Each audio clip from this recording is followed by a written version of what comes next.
네, 오늘 성경 말씀 보시겠습니다. 출애굽기 14장 1절부터 9절까지 말씀입니다. 여호와께서 모세에게 말씀하여 이르시되 이스라엘 자손에게 명령하여 돌이켜 바다와 믹돌 사이에 비하히롯 앞 곧 바알스본 맞은편 바닷가에 장막을 치게 하라. 바로가 이스라엘 자손에 대하여 말하기를 그들이 그 땅에서 멀리 떠나 광야에 갇힌 바 되었다 하리라.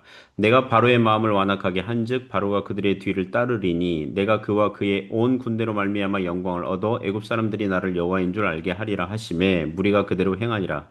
그 백성이 도망한 사실이 애굽 왕에게 알려짐에 바로와 그의 신하들이 그 백성에 대하여 마음이 변하여 이르되 우리가 어찌 이같이 하여 이스라엘을 우리를 섬김에서 놓아 보내었는가 하고 바로가 곧 그의 병거를 갖추고 그의 백성을 데리고 갈새 선발된 병거 600대와 애굽의 모든 병거를 동원하니 지휘관들이 다 거느렸더라.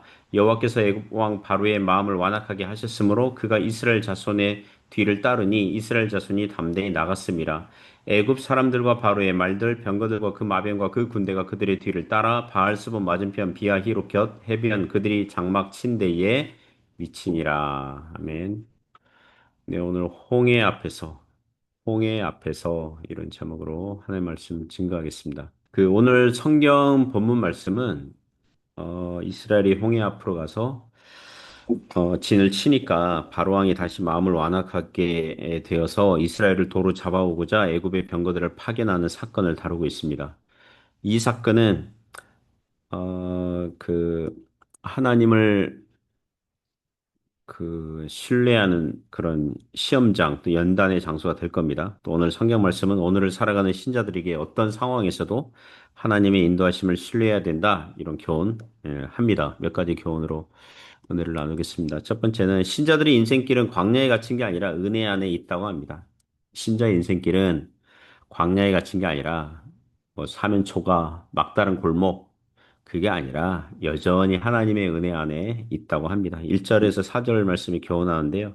먼저 1절, 2절 보시면 여호와께서 모세에게 말씀하여 이르시되 이스라엘 자손에게 명령하여 돌이켜 바다와 믹돌 사이에 비하이롯 앞 곧 바알스본 맞은편 바닷가에 장막을 치게 하라. 이렇게 말씀합니다. 하나님께서는 애굽에 나온 이스라엘 백성들에게 비하히롯이라는 바닷가에서 장막을 치게 합니다. 이스라엘은 며칠 전에 라암셋에서 출발해서 숫곳 그리고 에담 그리고 이제 비하이롯 이렇게 인도하십니다. 2절과 9절에 보면 비하이롯 있는 위치를 설명하죠. 비하이롯은 그 이름 뜻이 갈대의 곳 또는 운하의 입구 이렇게 읽히는데 바로의 수로나 갈대가 우거진 늪지대로 보입니다. 거기는 애굽 입장에서 이제 홍해 바다와 믹돌 사이에 있습니다. 믹돌은 요새라는 뜻이에요. 애굽과 광야 경계 지역에 있는 요새들로 보입니다. 그리고 바알스본의 맞은편 바닷가. 이 바알스본 스본이 북쪽이거든요. 그러니까 북쪽의 바알. 그러니까 바알 우상신을 섬기는 신전이 있는 지역으로 보입니다. 이런 장소들의 이름을 종합하면 이스라엘은 앞에는 홍해 바다고 주변은 요새 그랬으니까 산과 같은 저기 지형적 장애물들이 있고 뒤에는요 애굽 군사들이 이제 쫓아올 겁니다. 그러니까 앞뒤 좌우 사면 초가처럼 광야에 갇힌 모양새가 되었습니다. 이와 같은 이스라엘 백성의 이 행진과 머무는 곳은 애굽의 바로 왕에게 잘못된 판단 하게끔 만들죠. 3절, 4절 보면 바로가 이스라엘 자손에 대하여 말하기를 그들이 그 땅에서 멀리 떠나 광야에 갇힌 바 되었다 하리라. 내가 바로의 마음을 완악하게 한즉 바로가 그들의 뒤를 따르리니 내가 그와 그의 온 군대로 말미암아 영광을 얻어 애굽 사람들이 나를 여호와인 줄 알게 하리라 하심에 무리가 그대로 행하니라. 아니나 다를까 3절 보니까 바로 왕이 잘못된 판단하죠. 애굽 자손들이 애굽에서 멀리 떠나 광야에 갇힌 바 되었다. 광야에 갇혔다. 예, 그들은 광야에 갇혔다. 전쟁에 익숙한 경험 많은 애굽의 바로왕이 보니까 전략적으로 이스라엘의 탈출 행진 루트가 이 이스라엘에게 불리한 쪽으로 가고 있다는 것을 판단했다는 거죠. 그래서 바로는 수백 대의 병거, 오늘날 뭐 시대 그러면 전차 부대라고 할 수 있죠. 이 병거, 수백 대의 병거들을 보내어서 이스라엘을 추격하여 잡아오려고 합니다. 하지만 바로의 그 잘못되고 오만한 판단과 결정은 곧 후에 막급한 사건이 될 겁니다. 4절 보니까 내가 그와 그의 온 군대로 말미암아 영광을 얻어 애굽 사람들이 나를 여호와인 줄 알게 하리라 하심에 오히려 이제 홍해에서 이제 기념비적인 구원 사건 될 거죠. 이와 같은 오늘 말씀은 우리에게 교훈을 주죠. 이스라엘은 광야에 갇힌 게 아니라 하나님의 은혜 안에 여전히 있습니다. 어느 길이 좋으냐, 어느 길이 선하냐, 여부는 하나님 안에 있느냐, 없느냐, 거기에 달려 있습니다. 마태복음 7장 보면 사망의 길은 넓고 가는 길이 편해요. 그래서 찾는 사람들이 많아요. 인기가 많아요. 그러나 그 길은 그 목적지 그는 뭡니까? 사망의 길이에요. 세상에 눈으로 볼 때 아주 좋고 형통하고 선하게 보이는 길이라 할지라도 그 길이 사망의 길일 수 있다는 겁니다. 반대로 길이 좁아요. 힘든 길이에요. 찾는 사람이 적어요. 그러나 그 길이 생명의 길이라 그래요. 주님 따르는 길은 좁고 그 길이 험해요. 세상 사람들이 볼 때 얘 왜 저렇게 살아? 광야에 갇혔군. 앞에는 바다예요. 주변은 험한 지형 지물이에요. 뒤에는 애국 군대가 쫓아오고 있어요. 망하는 길처럼 보여요. 그러나 여전히 하나님 은혜 안에 있으면 그 길은 생명의 길이고 위로의 길이고 축복된 길이고 구원의 길인 줄 믿습니다. 두 번째 교훈은 주님께 순종하는 길이 겸손의 길이라고 합니다. 5절 보면 그 백성이 도망한 사실이 애굽 왕에게 알려짐에 바로와 그의 신하들이 그 백성에 대하여 마음이 변하여 이르되 우리가 어찌 이같이 하여 이스라엘을 우리를 섬기면서 놓아 보내었는가 하고 5절 보니까 후회해요. 예. 이스라엘 백성들이 도망간 사실 바로 왕은 이미 알고 있어요.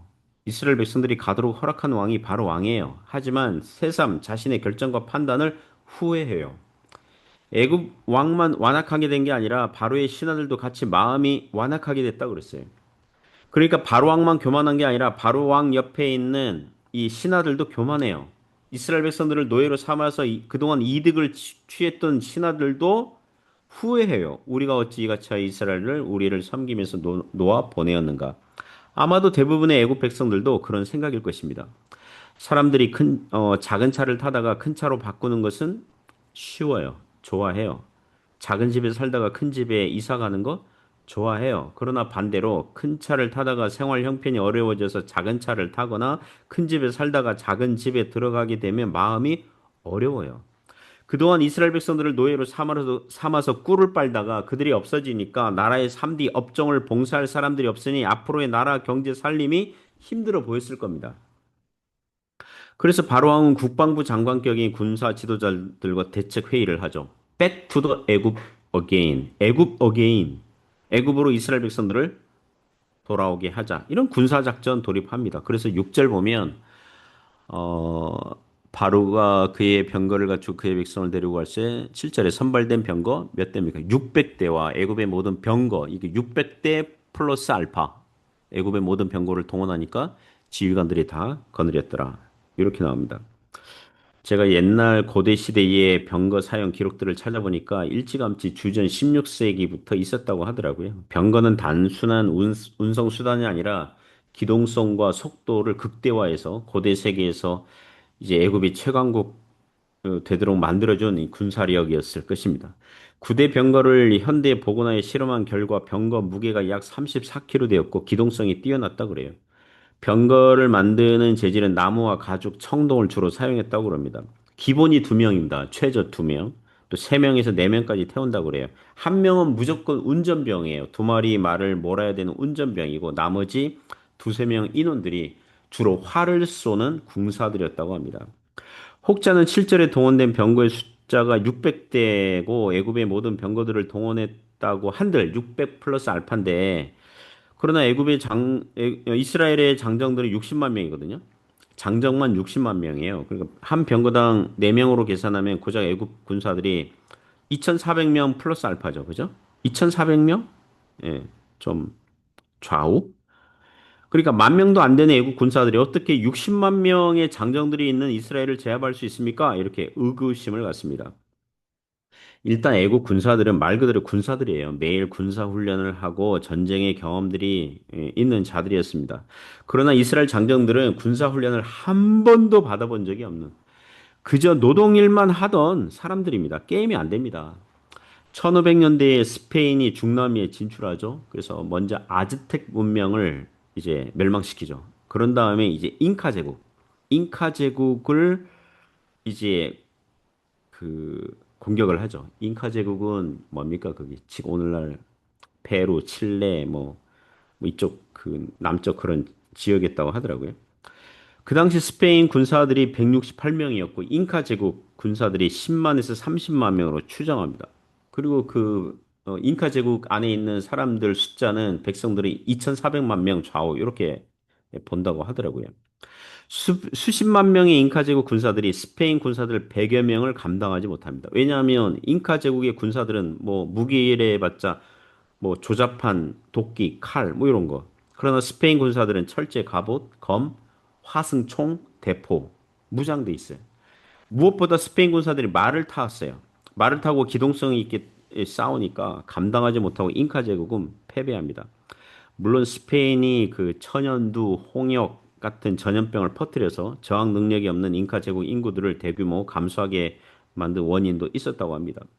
이스라엘 장정들은 무기가 없어요. 만일 전투가 벌어지고 애국 군사들이 수백 대 병거를 타고 와서 이스라엘 장정들 수십 명에서 수백 명을 일단 활을 쏴서 본보기로 죽이면 제대로 싸워보지도 못하고 도망가거나 항복하게 되어 있는 겁니다.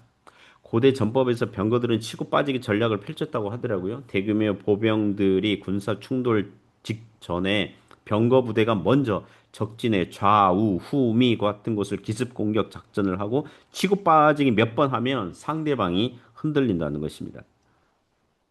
정식으로 전투를 해도 병거들은 전차 부대이고 건들지 못하는데 전혀 전쟁 경험도 없고 무기도 없는 이스라엘 장정들이 싸울 생각을 못하는 것입니다. 그러므로 이스라엘 백성들은 남은 것이 둘 중 하나겠죠. 항복하든가 아니면 하나님께 구해달라고 의지하든가 둘 중 하나입니다. 오늘날에도 신앙의 도전이 있습니다. 세상이 병거들을 몰고 우리를 공격하는 모양새를 취할 수 있습니다. 우리가 있는 곳은 마치 우리가 처해 있는 형편은 마치 앞에는 바다고 주변은 산과 광야, 요새로 이루어져 있고 뒤에는 애국 군사들이 쫓아오는 피할 곳이 없습니다. 꼼짝없이 잡혀서 노예 생활을 하든가 아니면 하나님의 도우심을 구하든가 이게 둘 중 하나인 거죠. 광야 같은 이 세상을 통과하고 있습니다. 사랑하는 성도 여러분, 우리는 광야에 갇힌 자들이 아니에요. 광야는 그냥 통과하는 곳이에요. 갇혀 있지 않아요. 통과하는 곳이에요. 우리는 세상에 갇혀 있지 않아요. 도리어 하나님의 은혜 안에 있는 줄 믿습니다. 하나님 은혜로 갇혀 있는 게 더 나아요. 하나님 은혜 안에 있는 게 나아요.